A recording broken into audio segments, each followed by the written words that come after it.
అప్పుల బాధలు వెంటాడుతున్నాయా? అయితే 6 జేవిఆర్ వారి జాతిరత్నాలు ధరించండి. అందరికీ నమస్కారం.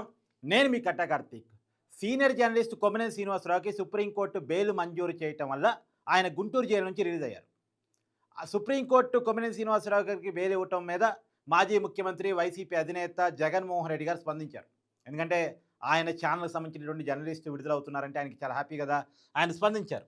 ఈ సుప్రీంకోర్టు తీర్పు అనేది చంద్రబాబు నాయుడు ప్రభుత్వానికి చెంపపెట్టు అని చెప్పేసి, అమరావతి నిర్మాణం పేరుతో జరుగుతున్న అవినీతిని, చంద్రబాబు నాయుడు పాలన వైఫల్యాలని, తర్వాత లా అండ్ ఆర్డర్ ప్రాబ్లమ్స్ని కప్పిపుచ్చుకోవడానికి, ప్రజల దృష్టిని మరల్చటానికి ఈ కొమ్మినేని శ్రీనివాసరావు మీద లేని కృత్రిమ వివాదాన్ని రేపి ఎల్లో మీడియా ద్వారా ప్రచారం చేసి కావాలని కేసులు పెట్టి అక్రమంగా అరెస్టు చేశారని జగన్మోహన్ రెడ్డి గారు తన అభిప్రాయాన్ని తన ఎక్స్ ఖాతాలో పొందుపరిచారు.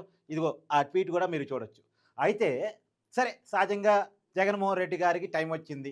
జగన్మోహన్ రెడ్డి గారు ఆ విధంగానే స్పందిస్తారు. రాజకీయాల్లో విమర్శలు, ప్రతి విమర్శలు ఇవన్నీ కామను. దానికి కాదనేది ఏం లేదు. కాకపోతే ఇక్కడ కేవలం అభ్యంతరకరమైన మాట ఏంటంటే, జగన్మోహన్ రెడ్డి గారు తన అభిప్రాయాన్ని చెప్పే క్రమంలో అమరావతి పేరు వాడారు. అమరావతి నిర్మాణం పేరుతో అవినీతి జరుగుతుంది అని ఆరోపించారు. మరి అమరావతి నిర్మాణం పేరుతో అవినీతి జరుగుతుందనే వైసీపీ మాట కానీ, జగన్మోహన్ రెడ్డి గారి మాట కానీ ఇవాళ కొత్తది కాదు. 2014 నుంచి 2019 వరకు చంద్రబాబు నాయుడు గారు ముఖ్యమంత్రిగా ఉన్నప్పుడు కూడా ఇదే మాటలు చెప్పారు. ఇదే మాటలు జనాన్ని నమ్మించారు. అమరావతి పేరుతో ఏదో పెద్ద స్కామ్ జరుగుతుందని, రియల్ ఎస్టేట్ వ్యాపారం జరుగుతుందని చాలా పెద్ద ఎత్తున నమ్మించారు.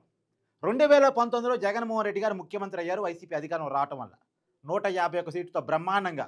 మరి 2019 నుంచి 2024 మధ్యలో జగన్మోహన్ రెడ్డి గారే ముఖ్యమంత్రిగా ఉన్నారు కదా, వాళ్ళ గవర్నమెంటే నడిచింది కదా, మరి ఎందుకు అమరావతి విషయంలో జరిగిన అవినీతిని బయటికి తీసుకురాలేకపోయారు? నిజంగా అమరావతి నిర్మాణం పేరుతో అవినీతి జరుగుంటే, చంద్రబాబు నాయుడు గారు అవినీతి చేసుంటే ఎందుకు నిరూపించలేకపోయారు? 5 ఇయర్స్ మీకు టైం ఉంది. 5 ఇయర్స్లో మీరు చూపించినటువంటి అవినీతి ఏంటి? మళ్ళీ అదే ఆరోపణ, జనాన్ని నమ్మించే ప్రయత్నం. నిజానికి అమరావతి విషయంలో వివాదాస్పద వ్యాఖ్యల విషయంలో కొమ్మినేని శ్రీనివాసరావుని, తర్వాత సీనియర్ జర్నలిస్టు కృష్ణంరాజుని అరెస్ట్ చేశారు. సరే, కొమ్మినేని శ్రీనివాసరావు గారికి ఈ వ్యాఖ్యలకి సంబంధం లేదు, ఆయన యాంకర్ మాత్రమే అని సుప్రీంకోర్టులో వాదించారు. సరే, సుప్రీంకోర్టు బెయిల్ ఇచ్చింది.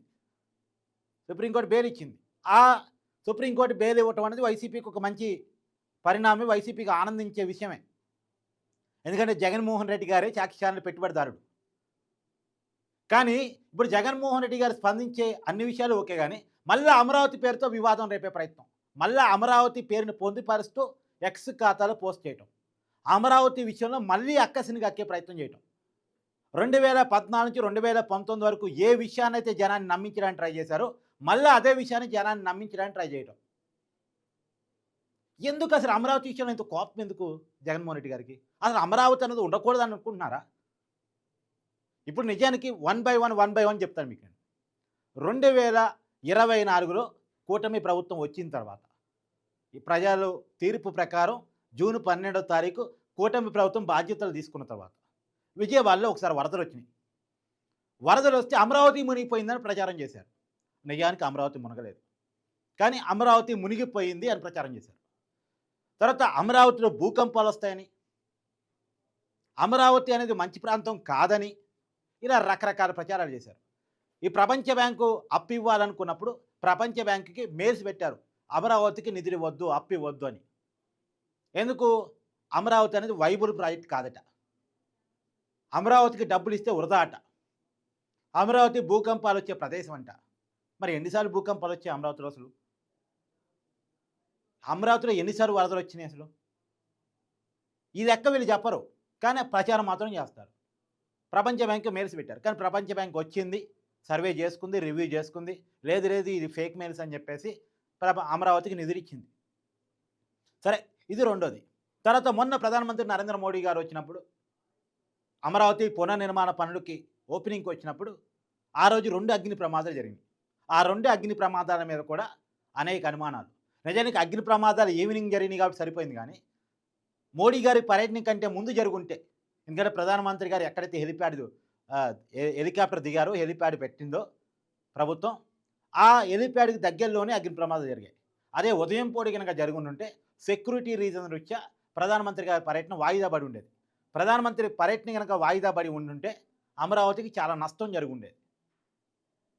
చాలా నష్టం జరిగుండేది. అది అది అక్కడ ఆ రోజు జరిగినటువంటి పరిణామం. మొన్న సాక్షి ఛానల్‌లో ఆ కామెంట్స్. అంతకంటే ముందు జగన్మోహన్ రెడ్డి గారు అసలు అమరావతి ఎందుకు? ఇంత పెద్ద ఎత్తున ఎందుకు? ఒక 500, 600 ఎకరాల్లో ఒక 5, 6 బిల్డింగ్‌లు కడితే సరిపోయిద్ది కదా! అనే మాట. మరి నిజానికి 500, 600 ఎకరాలు రాజధాని తయారయ్యే కాడికైతే జగన్మోహన్ రెడ్డి గారు కట్టి ఉండాల్సిందిగా.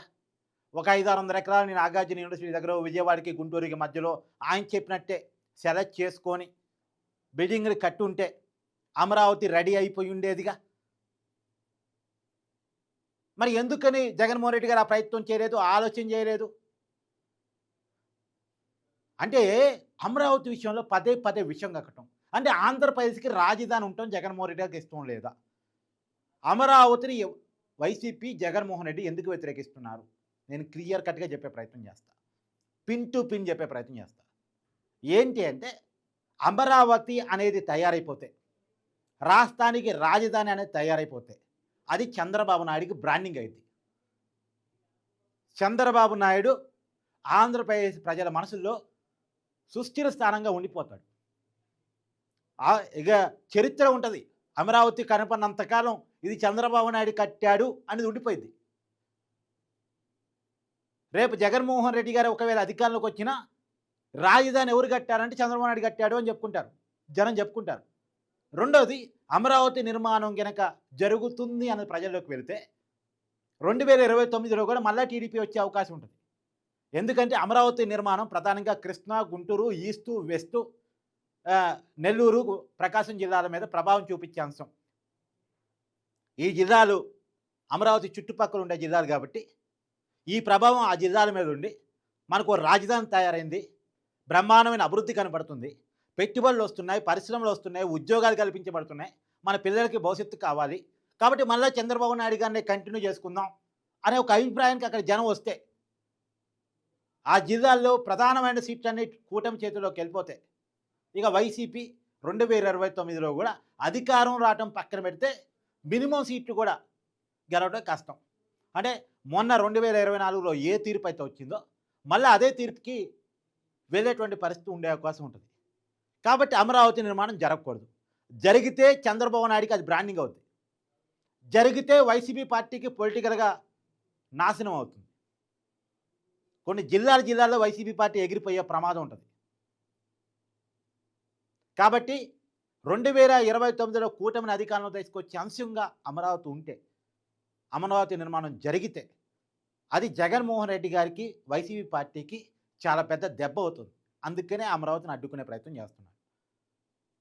రెండోది, జగన్మోహన్ రెడ్డి గారి ఆలోచన కూడా ఎలా ఉంటుందంటే ప్రజలు ఎప్పుడూ అడుక్కునే స్థితిలోనే ఉండాలి, సంక్షేమ పథకాల మీద ఆధారపడాలి. తాడేపల్లి ప్యాలెస్ ముందు చేతులు కట్టుకొని బటన్ నొక్కుతారా డబ్బులు పడతాయా అని చూడాలి. అంతేగాని వాళ్ళకు ఒక రాజధాని ఉండటమో, అక్కడ ప్రజలు బాగుపడటమో, ప్రజలు వాళ్ళ కాళ్ళ మీద వాళ్ళ అభివృద్ధిని ఎత్తుక్కునేటువంటి ప్రయత్నం చేయటమో అది నచ్చదా అనేటువంటి అభిప్రాయం కూడా చాలామందిలో ఉంది. ఎందుకు ప్రజలు సంక్షేమ పథకాల మీద ఆధారపడాలి? ప్రజలు వాళ్ళ కాళ్ళ మీద వాళ్ళు బాగుపడేటట్టు పాలకులు కదా చేయాల్సింది, నాయకుడు కదా చేయాల్సింది. ఆ ప్రయత్నం జరుగుతున్నప్పుడు దాన్ని అడ్డుకోవటం నాయకుడి లక్షణమా, పాలకుడి లక్షణమా? ఇది జగన్మోహన్ రెడ్డి గారు రివ్యూ చేసుకొని తీరాలి. నేనేమంటున్నానంటే ఇప్పుడు కొమ్మినేని శ్రీనివాసరావు గారికి బెయిల్ రావటాన్ని హ్యాపీగా ఫీల్ అవటం, చంద్రబాబు నాయుడు గారిని, టీడీపీ పార్టీని విమర్శించడం, సరే వైసీపీ కొన్ని హక్కు, అది జగన్మోహన్ రెడ్డి గారికి కొన్ని హక్కు. మనం జగన్మోహన్ రెడ్డి గారి నుంచి కానీ వైసీపీ నుంచి కానీ అంతకన్నా ఎక్కువ ఎక్స్పెక్ట్ చేయకూడదు. కానీ మళ్ళీ ఆ ట్వీట్లో కూడా అమరావతి మీద అక్కసు కక్కటం అనేది మనం ఎలా అర్థం చేసుకోవాలి? దయచేసి మీ అభిప్రాయాన్ని కూడా కామెంట్ చేయండి.